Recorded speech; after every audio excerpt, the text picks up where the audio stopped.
des catastrophes se produisent avec une gravité croissante et à une fréquence accrue.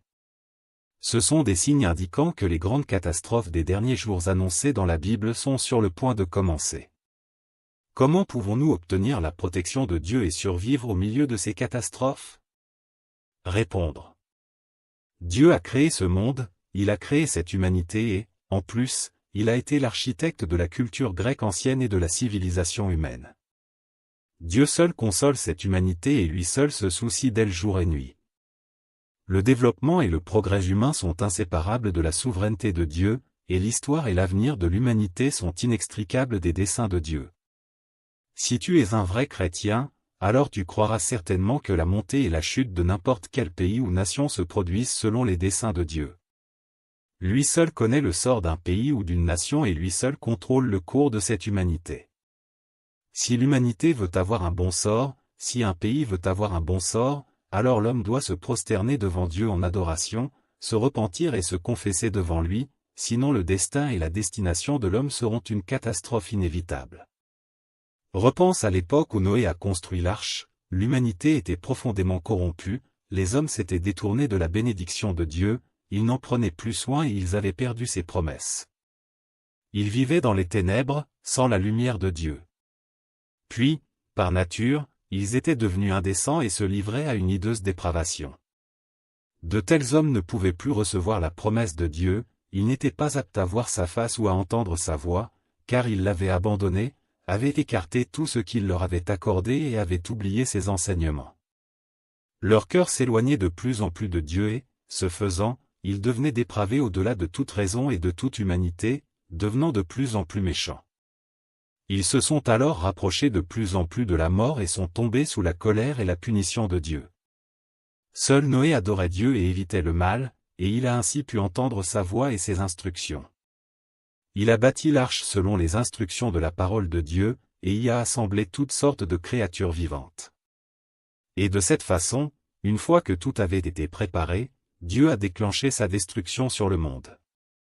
Seul Noé et les 7 autres membres de sa famille ont survécu à la destruction, car Noé adorait l'Éternel et évitait le mal. Regarde à présent l'ère actuelle, les hommes justes comme Noé, qui pouvaient adorer Dieu et éviter le mal, ont disparu. Pourtant Dieu est toujours généreux envers cette humanité et l'absout encore pendant cette dernière ère. Dieu cherche ceux qui attendent qu'il apparaisse. Il cherche ceux qui sont capables d'entendre ses paroles, ceux qui n'ont pas oublié son mandat et lui offrent leur cœur et leur corps. Il cherche ceux qui sont aussi obéissants que des enfants devant lui et ne lui résistent pas.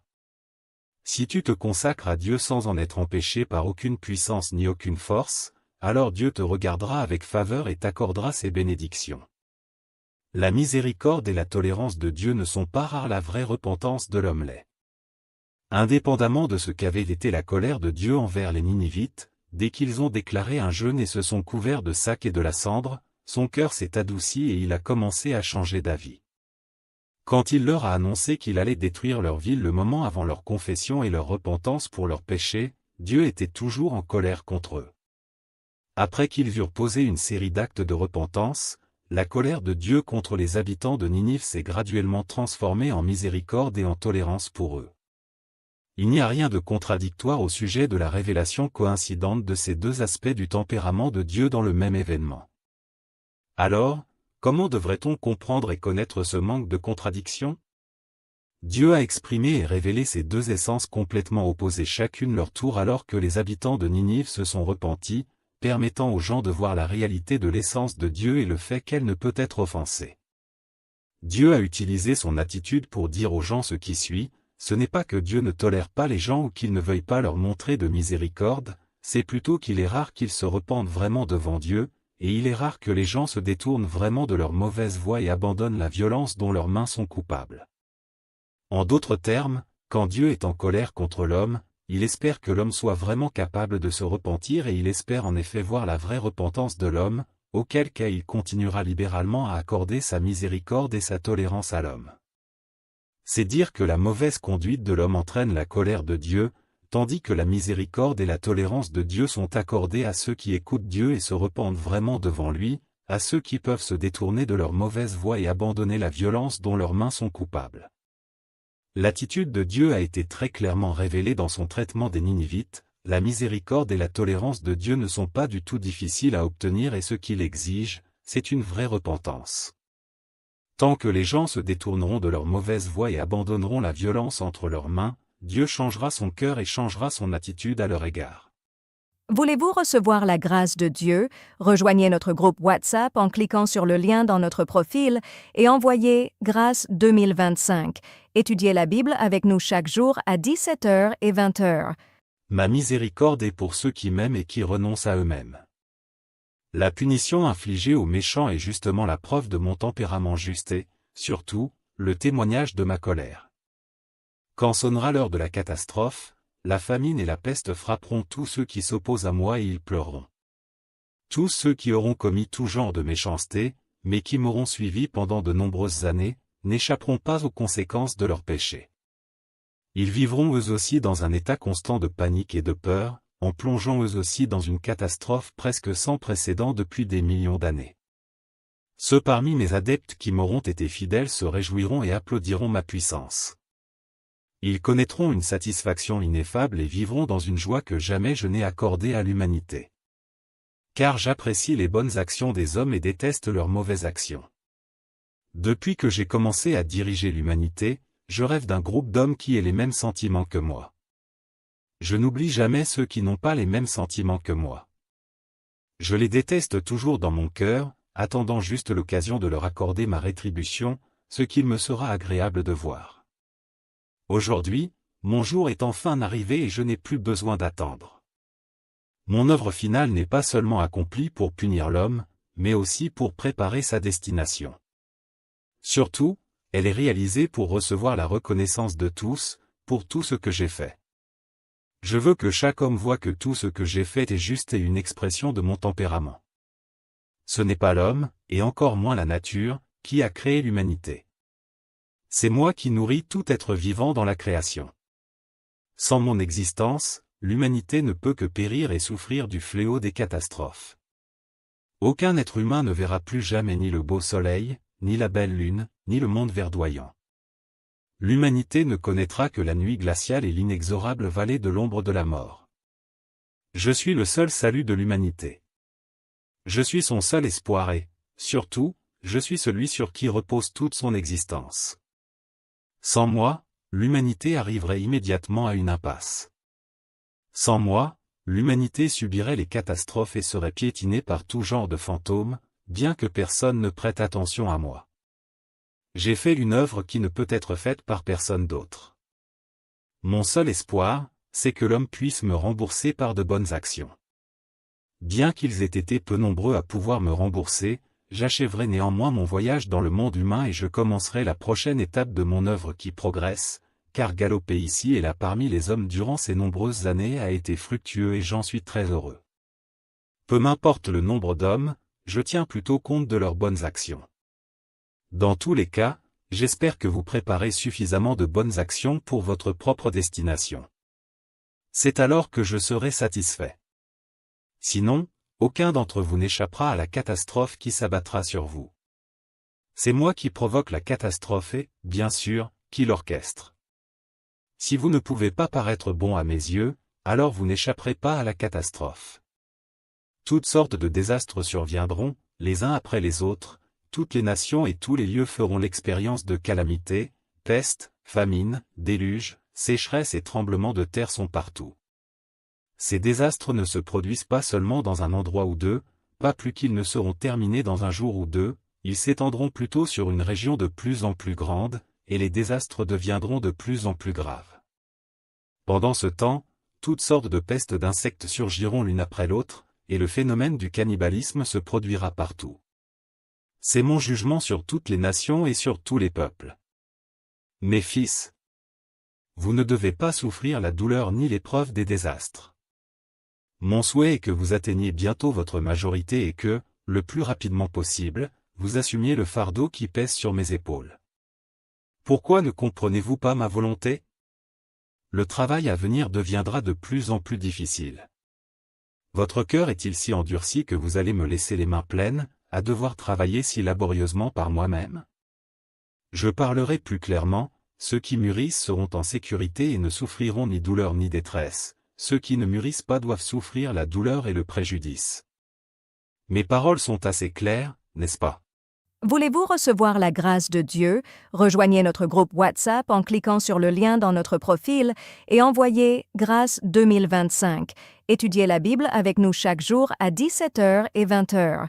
À l'avenir, de grandes épreuves peuvent arriver, mais aujourd'hui, si tu aimes Dieu avec un cœur sincère, et si, peu importe l'importance des épreuves à venir, indépendamment de ce qui t'arrive, tu es en mesure de tenir ferme dans ton témoignage et de satisfaire Dieu, alors ton cœur sera réconforté et tu n'auras pas peur, peu importe l'importance des épreuves que tu rencontreras dans l'avenir.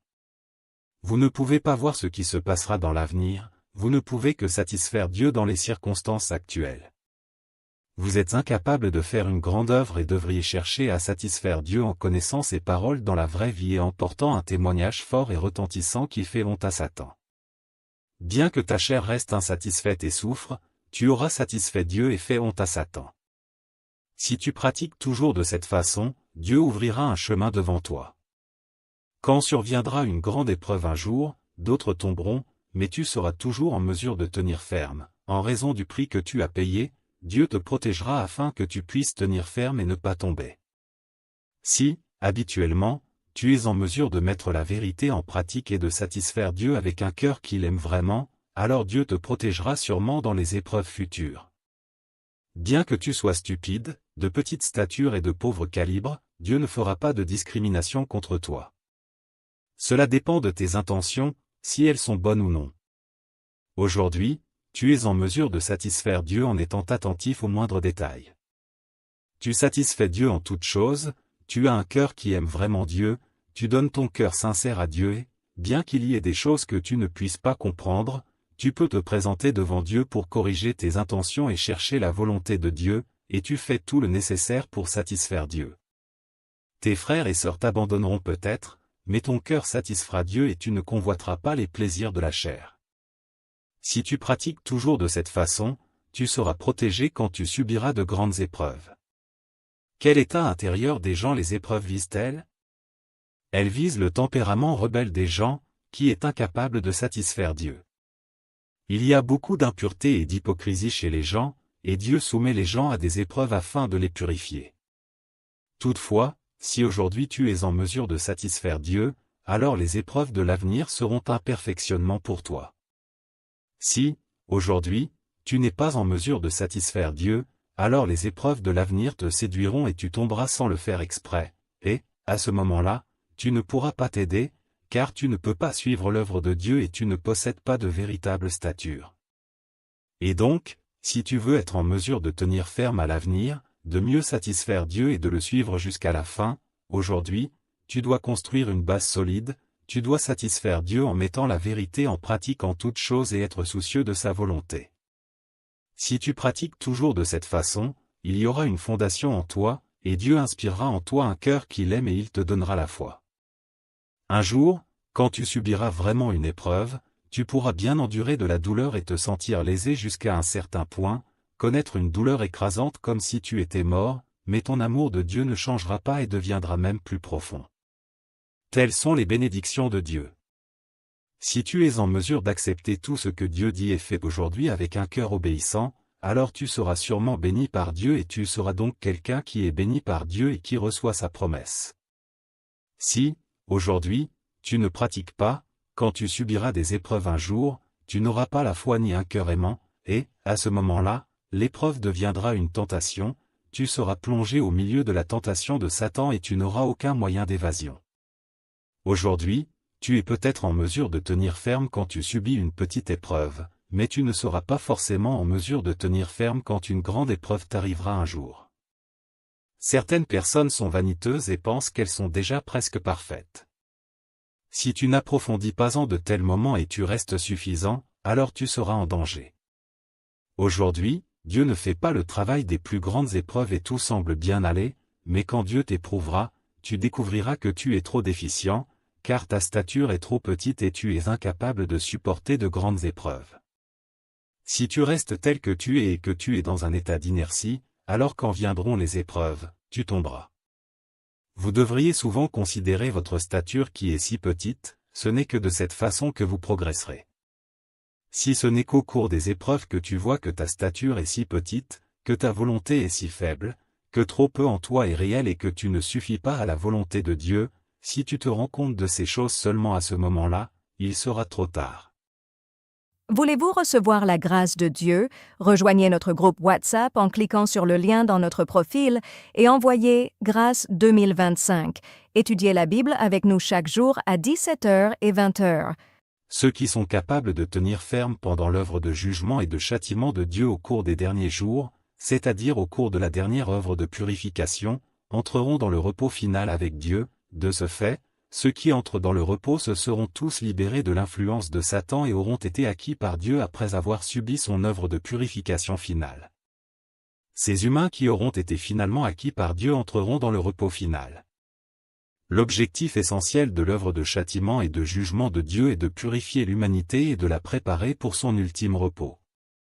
Sans une telle purification, personne parmi l'humanité ne pourrait être classé en différentes catégories selon l'espèce ou entrer dans le repos. Cette œuvre est la seule voie de l'humanité pour entrer dans le repos. Seule l'œuvre de purification de Dieu purifiera les humains de leur iniquité, et seulement son œuvre de châtiment et de jugement mettra en lumière ces éléments de désobéissance dans l'humanité, séparant ainsi ceux qui peuvent être sauvés de ceux qui ne le peuvent pas, et ceux qui resteront de ceux qui ne resteront pas. Lorsque cette œuvre sera achevée, ces gens qui sont autorisés à rester seront tous purifiés et entreront dans un état supérieur d'humanité dans lequel ils jouiront d'une deuxième vie humaine plus merveilleuse sur la terre. En d'autres termes, ils commenceront leur jour de repos humain et coexisteront avec Dieu. Après que ceux qui ne peuvent pas rester auront été châtiés et jugés, leurs vraies couleurs seront entièrement exposées, après cela ils seront tous détruits, comme Satan, n'auront plus la permission de survivre sur la terre. L'humanité de l'avenir n'inclura plus aucun de ce type de gens. De tels gens ne sont pas dignes d'entrer dans la terre du repos ultime ni ne sont dignes d'entrer dans le jour du repos que Dieu et l'humanité partageront, car ils sont les cibles de la punition et sont des gens méchants et injustes. Ils ont été rachetés une fois et ils ont également été jugés et châtiés, ils ont aussi rendu service à Dieu jadis. Cependant, quand le dernier jour arrivera, ils seront tout de même éliminés et détruits à cause de leur méchanceté et en raison de leur désobéissance et incapacité à être rachetés. Ils ne verront plus jamais le jour dans le monde de l'avenir et ne vivront plus parmi la race humaine de l'avenir. Le seul but de l'œuvre ultime de Dieu de punir le mal et de récompenser le bien est de purifier complètement tous les humains afin qu'ils puissent amener une humanité toute sainte dans le repos éternel. Cette étape de son œuvre est la plus cruciale, c'est la dernière étape de l'ensemble de son œuvre de gestion. Si Dieu ne détruisait pas les méchants, mais plutôt leur permettait de rester, alors tous les humains ne pourraient toujours pas entrer dans le repos et Dieu ne serait pas en mesure d'amener toute l'humanité dans un domaine meilleur. Ce genre d'œuvre ne serait pas achevé. Quand son œuvre sera terminée, l'humanité tout entière sera entièrement sainte. Ce n'est que de cette manière que Dieu pourra vivre paisiblement dans le repos. Aujourd'hui, des catastrophes se produisent avec une gravité croissante et à une fréquence accrue. Ce sont des signes indiquant que les grandes catastrophes des derniers jours annoncées dans la Bible sont sur le point de commencer. Comment pouvons-nous obtenir la protection de Dieu et survivre au milieu de ces catastrophes? Répondre. Dieu a créé ce monde, il a créé cette humanité et, en plus, il a été l'architecte de la culture grecque ancienne et de la civilisation humaine. Dieu seul console cette humanité et lui seul se soucie d'elle jour et nuit. Le développement et le progrès humain sont inséparables de la souveraineté de Dieu, et l'histoire et l'avenir de l'humanité sont inextricables des desseins de Dieu. Si tu es un vrai